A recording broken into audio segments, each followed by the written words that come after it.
In Russia, justice for child predators takes a shockingly unique turn. Vigilante groups, harsh laws, and societal zero tolerance paint a harsh picture of those who prey on the innocent. But what really happens behind closed doors when these predators are caught? From the icy grip of Russian prisons to unconventional street justice, this video uncovers the fates awaiting the worst of the worst.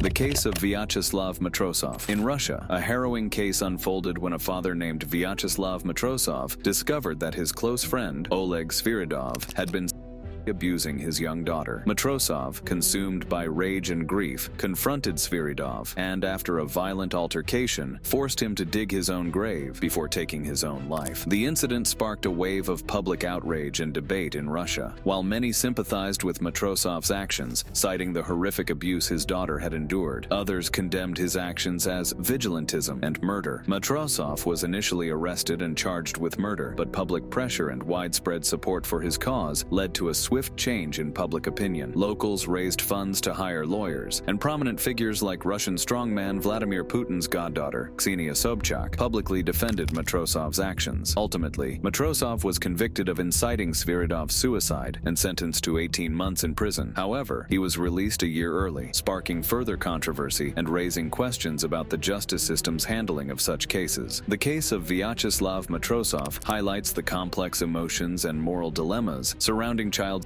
abuse and vigilantism. It raises questions about parental responsibility, justice, and the limits of acceptable behavior in the face of such heinous crimes. Following Matrosov's case, a mechanic's attempt to save boys from a predator sparks a tragic turn.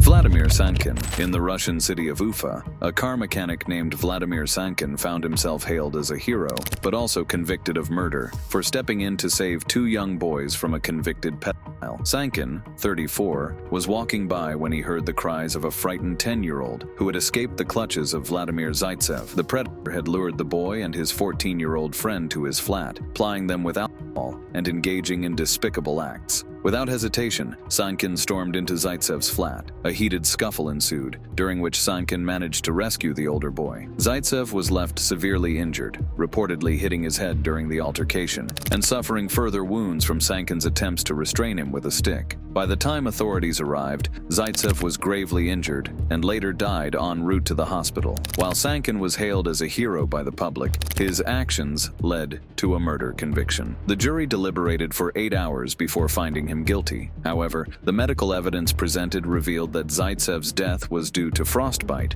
rather than the injuries Sinken inflicted. The case has sparked a wave of public support. Over 70,000 people signed a petition calling for Sinken's release. His lawyer, Shota Gorgadze, has appealed for leniency, arguing that Sinken acted as any decent man would when confronted with such evil. "The earth depends on such ordinary men," Gorgadze said. Sinken himself remained steadfast, stating, "I had a choice, to pass by or save the kids. Surely every man would do the same in my place." While Sinken's heroism was questioned, a father's violent reaction to a predator's advances in Pattaya takes an even darker twist.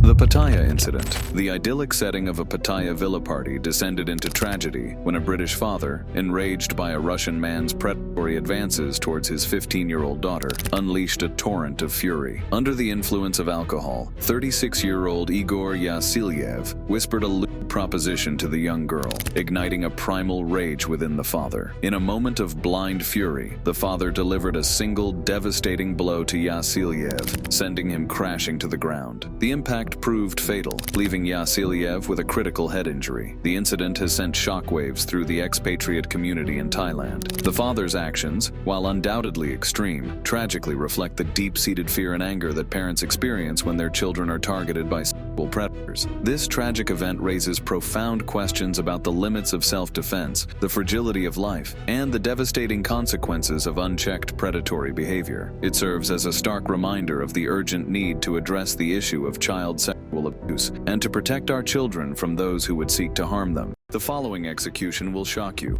Vladimir Sinken.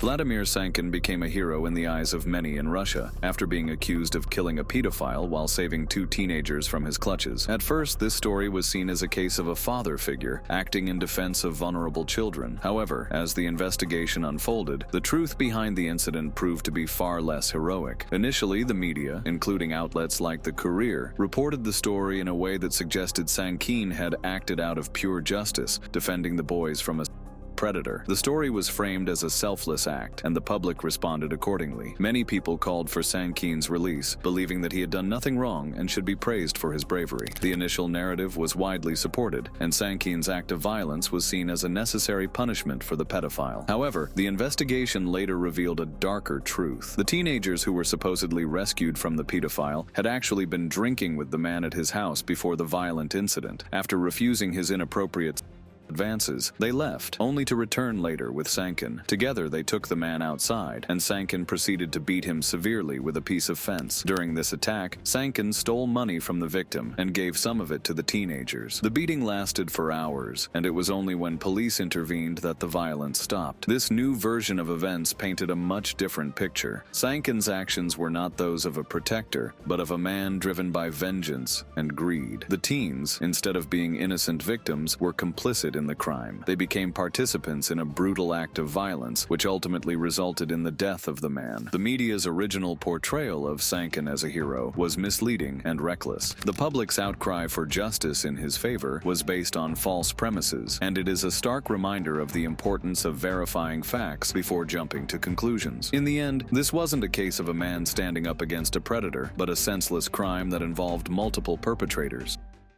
Convicted pedophile freed after doing this. Ilya Belostotsky, a convicted Russian pedophile, has sparked outrage after being reportedly freed from prison following his military service in Ukraine. The former children's TV show director, who was convicted of sexually abusing a 14-year-old boy in 2022, received a controversial award for his role as a medic in an assault squad during his time fighting in Ukraine. According to Belostotsky, the award, presented by a presidential decree, effectively wiped his criminal record clean and released him from his remaining prison sentence. Belostotsky, originally sentenced to 14 years in prison, had his sentence reduced to 6.5 years. In 2023, he chose to leave prison to join the Russian military in Ukraine, claiming that he wanted to regain his family's pride. The decision was linked to a law signed by Russian President Vladimir Putin in March 2023, which grants combatants immunity from crimes committed during service, including severe offenses like murder, theft, and rape.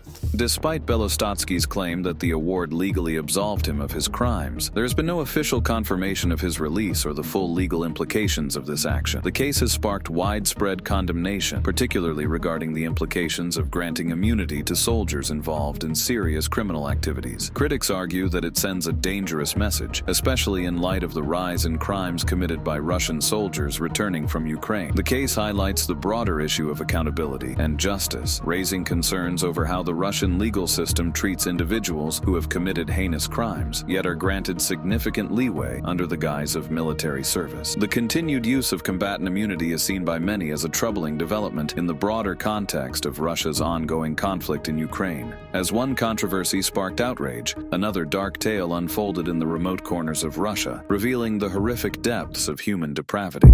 Kamchatka Chikatilo. The chilling tale of Vladimir Petrovich Tushinsky, the Kamchatka Chikatilo, unfolded in the desolate beauty of the Russian Far East. This unassuming fuel engineer, outwardly a family man, harbored a monstrous secret. Tushinsky's descent into darkness began with the abuse of his own stepdaughter, a betrayal that festered within him, fueling a twisted desire and a simmering hatred for women. He began to stalk the streets of Petropavlovsk-Kamchatsky, preying on young girls who resembled his victim. Between 2010 and 2014, a wave of terror swept through the region. 5 young lives were extinguished: Uliana, Natalia, Olga, Christina, and Irina, each snatched away in the dead of night, their bodies hidden in secluded locations. Tushinsky, a master of deception, meticulously covered his tracks, leaving investigators baffled. The breakthrough came with the murder of Irina Kodos. A witness, noticing a suspicious vehicle near the crime scene, provided a crucial clue: an inscription on the car. car. This led investigators to Tushinsky, a chilling discovery awaiting them in his garage. An arsenal of weapons, chilling trophies, and damning evidence linking him to the murders. Confronted with overwhelming evidence, Tushinsky confessed to his horrific crimes. The trial was a harrowing affair, revealing the depths of his depravity. Despite his pleas for leniency, he was sentenced to life imprisonment. However, justice would not fully prevail. On August 5, 2016, while being transferred to a maximum security prison, Tushinsky